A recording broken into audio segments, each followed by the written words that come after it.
Welcome back दोस्तों। एक बार फिर से आपका स्वागत है हमारे चैनल पे, जिसका नाम है do pi.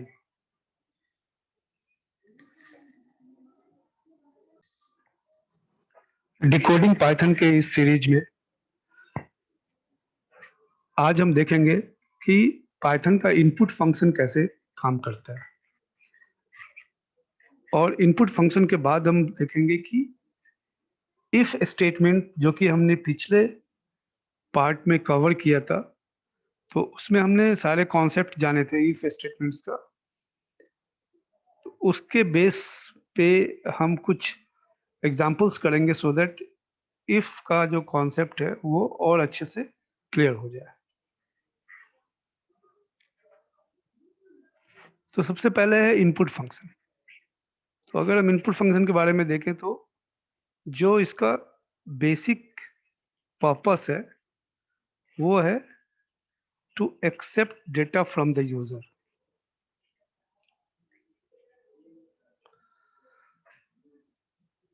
That means if we want to get some data from the user, we will use the input function. उसका सिंटेक्स क्या होता है? तो सिंटेक्स बहुत ही सिंपल सिंटेक्स है। इनपुट एंड देन पैरेंथेसिस में हम सिंगल कोट के अंदर एक मैसेज डालते हैं यूजर के लिए, सो दैट यूजर को हम बता सकें कि उसको किस तरह का डेटा इनपुट करना है। जैसे कि एग्जांपल अगर हम लिखेंगे x is equal to input enter your name, और जब हम इस कोड को रन करेंगे तो यूजर को सिर्फ ये प्रॉम्प्ट दिखेगा, और जब यूजर इस प्रॉम्प्ट के अगेंस्ट अपना नाम लिख के एंटर करेगा तो हमारे कोड में x वेरिएबल में वो नेम स्टोर हो जाएगा। फिर हम ये देखेंगे कि इनपुट फंक्शन से जो डेटा हम स्टोर करते हैं उसकी टाइप कास्टिंग कैसे करते हैं, और अगर मोर देन वन डेटा अगर हमें इनपुट करना हो तो एक बार में हम कैसे कर सकते हैं। तो ये सब देखने के लिए हम लोग थॉनी पे चलते हैं। तो अभी हम थॉनी पे आ गए हैं, और हम बहुत ही एक सिंपल सा सबसे पहले प्रॉम्प्ट डालते हैं, जो कि हमने देखा था x is equal to input parenthesis single quote enter your name.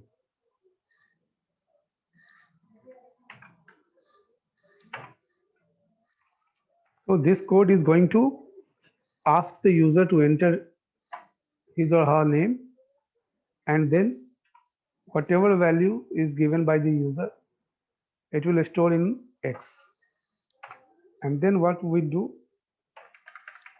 we'll make a message print for the user. Your name is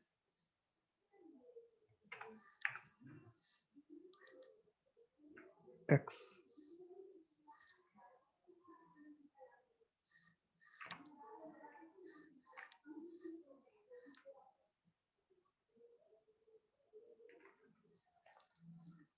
right. अभी हम इसको रन करते हैं। हमने रन किया। शेल में आप देखिए, शेल में यूजर को क्या दिख रहा है? Enter your name. User has to click in that line and enter his name.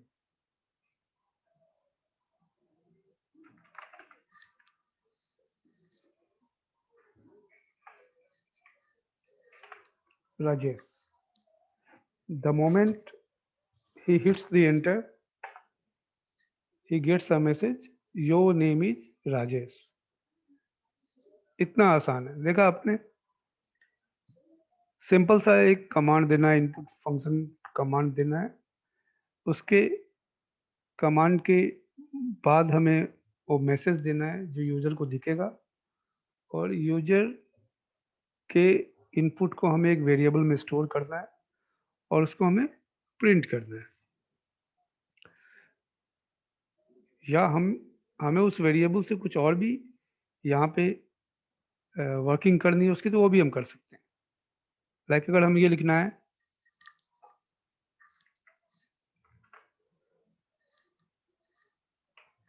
Hello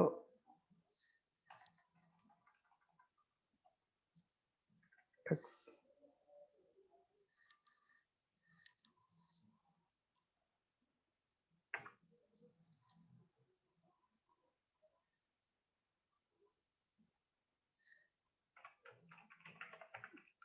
welcome,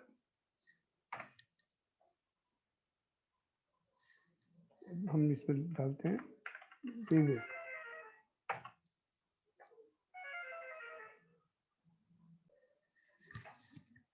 तो आपने देखा कि जो मैसेज हम देना चाह रहे हैं वही मैसेज यहाँ आ रहा है, हेलो विवेक वेलकम।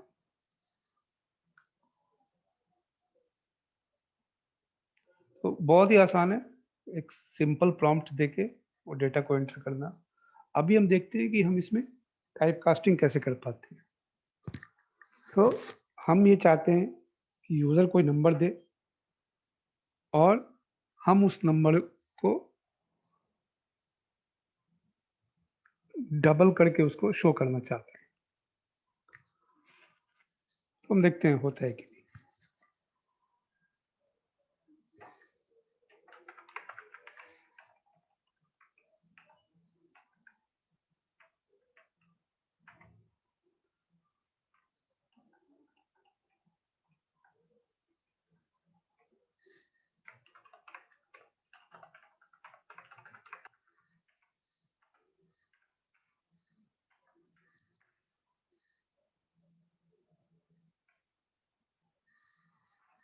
So, अभी हमारा नंबर एक्स के अंदर स्टोर हो रहा है, x multiplied by 2, right.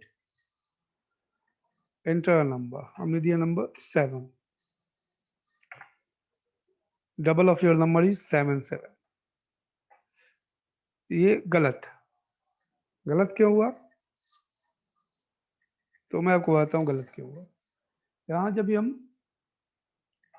x multiplied by 2 कर रहे हैं, बट यहाँ पे x हमारा स्ट्रिंग है, ये नंबर नहीं है। क्योंकि जब भी हम इनपुट फंक्शन से कोई भी डेटा स्टोर करते हैं तो बाय डिफॉल्ट वो स्ट्रिंग टाइप में आता है। तो हम एक बार उसका टाइप भी चेक करते हैं।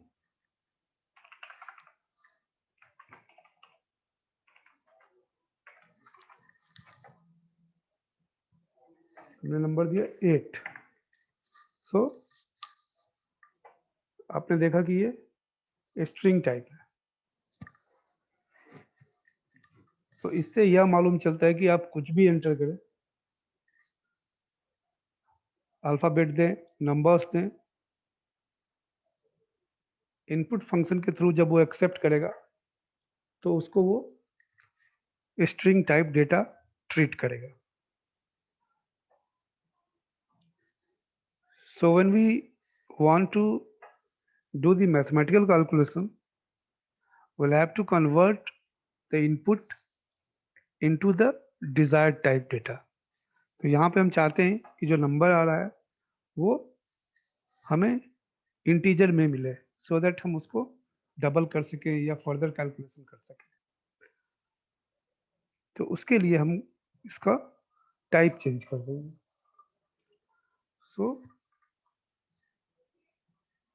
हम लिखेंगे x is equal to int x।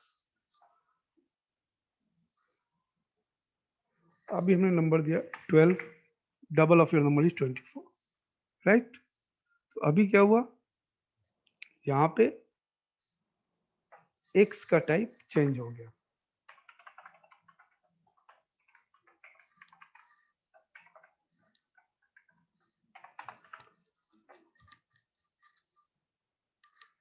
हमने नंबर दिया 25, डबल इज 50। अभी आप देखिए, पहले ये स्ट्रिंग टाइप था, उसके बाद हमने उसको इंट में कन्वर्ट कर दिया, तो अभी ये इंटीजर टाइप हो गया, और तभी ये उसको डबल कर पाया 25 टू द 50। तो आप देख रहे हैं कि हम इजीली टाइप कास्ट भी कर सकते हैं इसको। टाइप कास्ट के अलावे एक और मेथड है जिसको हम इवैल बोलते हैं।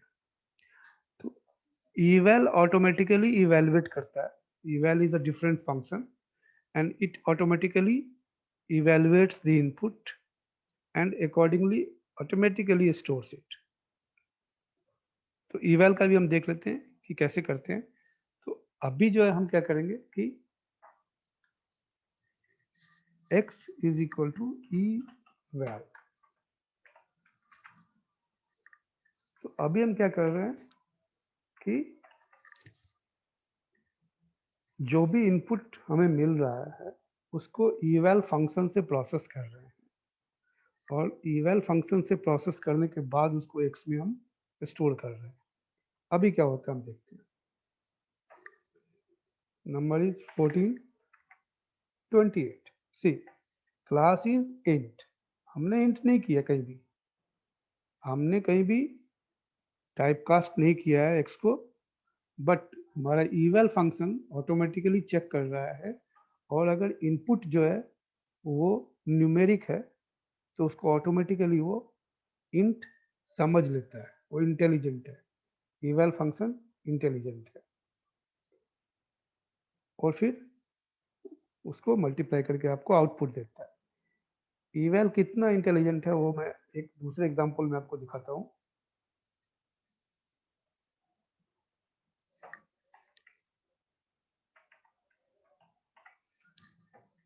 अब इसमें हम क्या कर रहे हैं कि सिर्फ प्रिंट करवा रहे हैं। अभी देखिए मैं क्या लिखूंगा, इनपुट में मैं एंटर अ नंबर लिखा हुआ है, राइट। अभी मैं लिखूंगा 4 is less than 5, right. Normal case में अगर इवैल नहीं होता, अगर मैं इवैल को भी नहीं लगाता,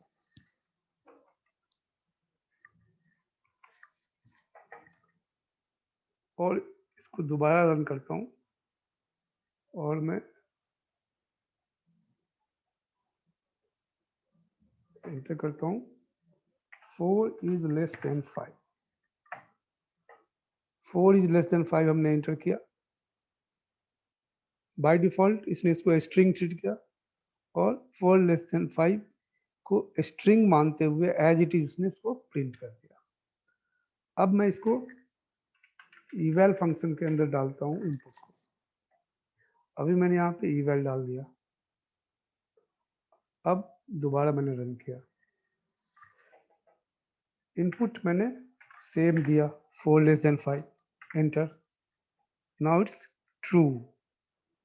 अभी क्या हुआ, जब हमने 4 लेस देन 5 एंटर किया तो इवैल फंक्शन ने इसको इवैल्यूएट किया। उसने देखा कि दो न्यूमेरिकल वैल्यू हैं और बीच में एक ऑपरेटर है, तो उसने वो पूरे एक्सप्रेशन को इवैल्यूएट किया, और उसने देखा कि इसका जो आउटपुट आ रहा है वो बूलियन आउटपुट आ रहा है, और ये ट्रू है। तो x में उसने ट्रू को स्टोर किया, और फिर x को उसने हमारे लिए प्रिंट कर दिया। तो जैसे कि आप देख रहे हैं कि नॉर्मल केस में जब हम इनपुट लेते हैं तो बाय डिफॉल्ट वो स्ट्रिंग टाइप होता है। हम चाहे तो उसके टाइप को टाइप कास्ट कर सकते हैं, टाइप चेंज कर सकते हैं, और कैलकुलेशंस कर सकते हैं। और हम अगर चाहें तो इवैल फंक्शन का यूज करके ऑटोमेटिकली हम ये भी चेक कर सकते हैं कि यूजर क्या इनपुट देना चाह रहा है। तो मुझे लगता है कि एक आपको प्रिलिमिनरी जो इंफॉर्मेशन है जो इनपुट के ऊपर, वो आपको मिल गई है। अभी एक और चीज में रह गया है कि अगर एक से ज्यादा इनपुट लेना हो तो कैसे लेंगे। तो एक तो तरीका यह है कि हम लिखें x is equal to input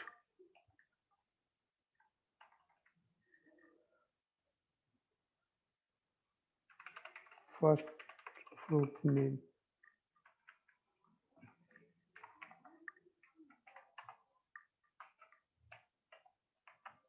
input second fruit name for print x y। इसको हम रन करेंगे। सबसे पहले वो first fruit name banana, second fruit name apple, enter banana apple, so it has printed x and y, right? So this is one way of getting multiple data, but there is a shorter way also। उसमें हम क्या करते हैं, हम x और y को एक साथ दे देते हैं। इनपुट में लिखते हैं enter two fruit name separated by space। तो अभी क्या होगा कि यूजर जो है वो दो फ्रूट एंटर करेगा स्पेस देके, बट इनपुट उसको कैसे रिकॉग्नाइज करेगा कि ये दो है, तो हम उसको एक फंक्शन यूज करेंगे स्प्लिट का। तो इनपुट जो भी मिलेगा वो स्प्लिट हो जाएगा, और बाय डिफॉल्ट जो है स्प्लिट फंक्शन स्पेस को ही अपना सेपरेटर मानता है। तो जब हम स्प्लिट फंक्शन यूज करते हैं तो जहां पे भी स्पेस है उसके बाद के डाटा को एक नया डेटा ट्रीट करते हैं।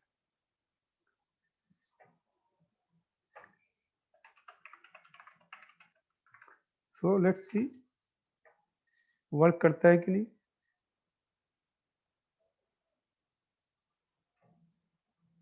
रन किया हमने,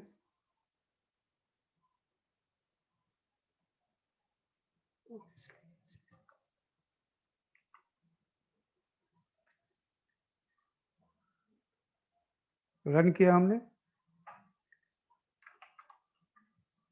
apple space banana, enter, two fruits are apple banana.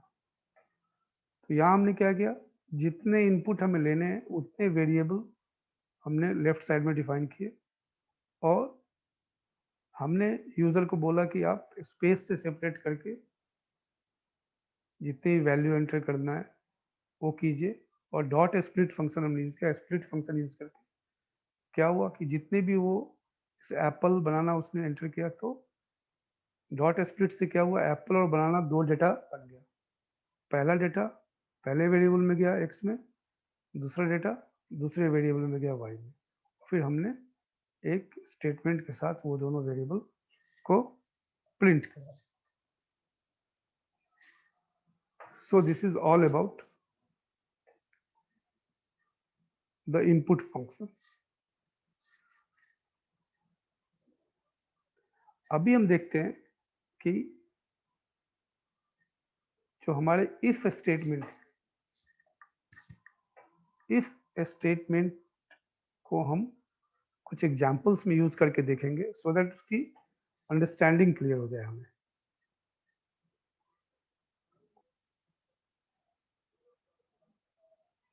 तो हम क्या करते हैं कि यहाँ पे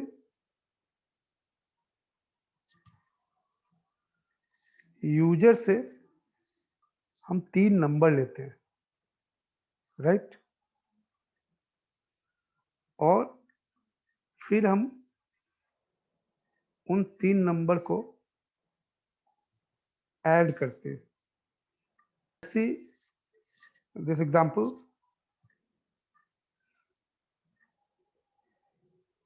किसी स्टूडेंट को मैथ में जो मार्क्स आए हैं वो हम मैथ में स्टोर करेंगे। हम इनपुट ले रहे हैं इसमें, input enter math marks.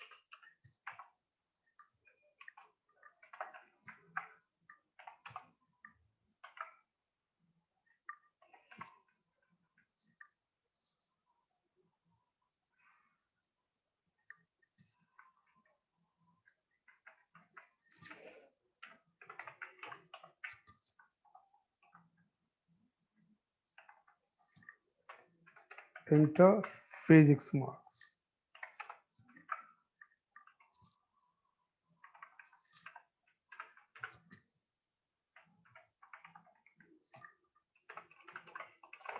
Enter chemistry marks.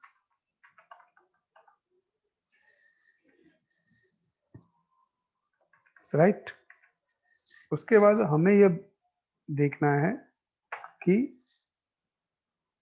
वो पास हुआ है या फेल हुआ है। पास जो है वो 30% पे, सबसे पहले हम क्या करेंगे, टोटल मार्क्स निकाल लेंगे।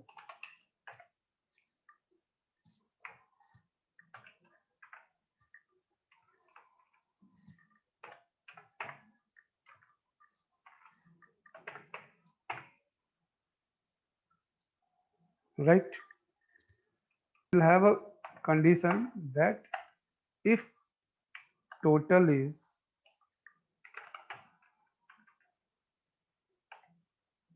greater than 150, then he is considered to be the pass. Right, so that is the condition we have put. Now let's do it again. Enter math marks 60, enter physics marks 52, chemistry marks 55. You have passed, congratulations. So what it has done, it has first added these three, which comes to 60, 52, 55. So 167. 167 is greater than 150. So the if statement is correct, it has printed this. Right. Now again we'll run it. Math marks 32, physics 42, chemistry 52. You have failed. यहाँ क्या हुआ, total 150 से कम है, तो if condition execute नहीं हो पाया because this became false, so it has gone to the else and executed the else expression. Right. अभी हम ये देखते हैं कि अगर इसमें हमें ये करना हो कि 250 के ऊपर इसका मार्क्स आता है, 150 के ऊपर तो पास है, 250 के ऊपर डिस्टिंक्शन है, तो उसको हम कैसे करेंगे। तो इफ टोटल इज 150, ये पास हो गया। अब हम एक और कंडीशन लगाएंगे, elif.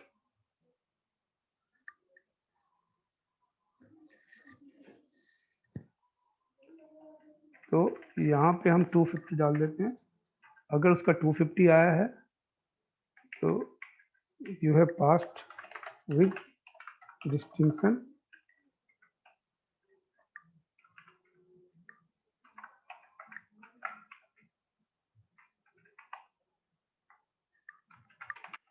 Bravo. Elif total is greater than equal to 150, you have passed, congratulations. Right. तो अभी हमने दो कंडीशन दे दिए। अगर 250 के ऊपर है तो डिस्टिंक्शन से पास कर रहा है, अगर 150 के ऊपर है, 250 के ऊपर तो नहीं है बट 150 के ऊपर है तो वो पास हो रहा है, और अगर 150 के ऊपर भी नहीं है तो वो फेल हो रहा है। राइट, अभी हम देखते हैं। Enter math marks 80, physics 95, chemistry 90. You have passed with distinction. Bravo. Right? Because the total is, ऐसा करते हम टोटल में प्रिंट कराते हैं।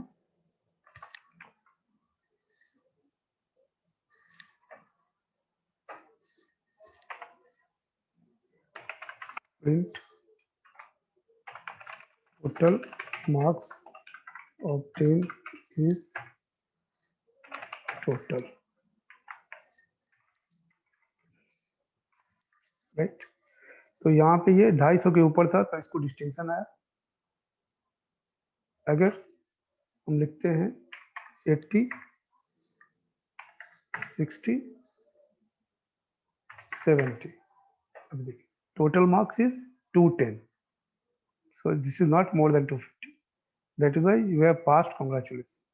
तो अभी देखिए यहाँ पे टोटल मार्क्स भी हम प्रिंट करा रहे हैं, टोटल मार्क्स भी प्रिंट हो रहा है, और पहला स्टेटमेंट यहाँ फॉल्स हो रहा है, फिर दूसरे स्टेटमेंट पे जा रहा है, दूसरा ट्रू हो जा रहा है, उसको पास करके ये लूप फिर ये पूरा ही जो इफ कंडीशनल स्टेटमेंट है वो वहीं पे क्लोज हो जाता है। तो जब भी इफ के कंडीशंस लगते हैं, मल्टीपल कंडीशंस भी हो, तो भी इसमें से कोई भी एक कंडीशन अगर ट्रू हो जाता है तो फिर वो नेक्स्ट कंडीशन एग्जीक्यूट नहीं करता है, उसको वो इग्नोर कर देता है।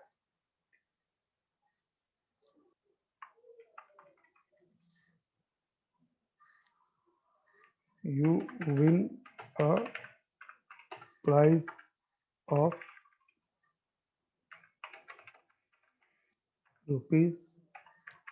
₹1000,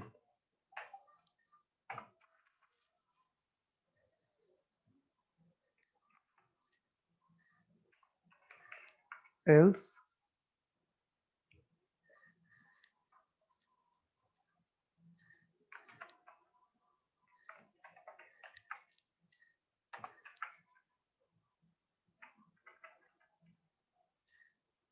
good, you win a prize of ₹500, right. तो इसमें हमने क्या किया है कि अभी हम सिर्फ इसमें चेक कर रहे हैं पहले कि वो पास है या वो फेल है। अगर वो पास है तो उसके अंदर एक एडिशनल इफ स्टेटमेंट लगा रहे हैं, नेस्टेड, इसको बोलते हैं नेस्टेड इफ।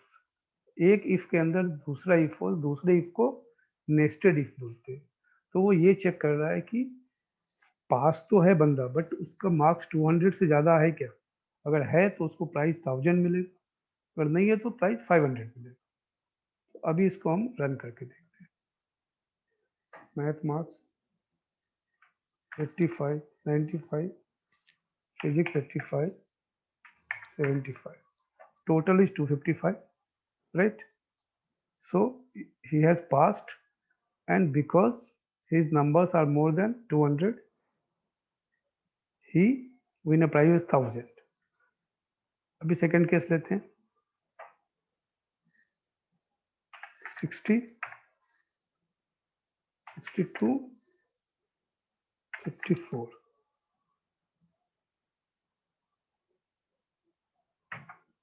देखिए इसको 500 रुपये प्राइज मिल रहा है, because he has scored 176 marks.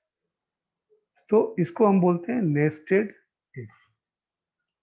तो मुझे लगता है कि इससे काफ़ी चीज़ें आपको क्लियर हो गई होंगी। सो जैसा कि हमने पहले ही देखा कि इनपुट फंक्शन किस तरीके से वर्क करता है, और फिर उसमें टाइप कास्टिंग कैसे करते हैं, मल्टीपल इनपुट कैसे लेते हैं, और फिर हमने देखा कि इफ स्टेटमेंट को हम कैसे यूज करते हैं। एक जनरल 2-3 एग्जांपल लेके हमने उसको देखा, और मुझे लगता है कि इसके बाद जो है आपको लग रहा है कि वाह क्या बात है, ये तो बहुत इजी था। इनपुट, यूजर से इनपुट लेना बहुत इजी है, इफ स्टेटमेंट को भी यूज करना बहुत इजी है। तो इस तरीके से ही चीज़ों को इजी बनाते हुए आगे बढ़ेंगे। तो आज का ये पार्ट ये हम यही ख़त्म करते हैं। Thank you for your time, and do visit our channel DoPy for everything about computer technology. Thank you.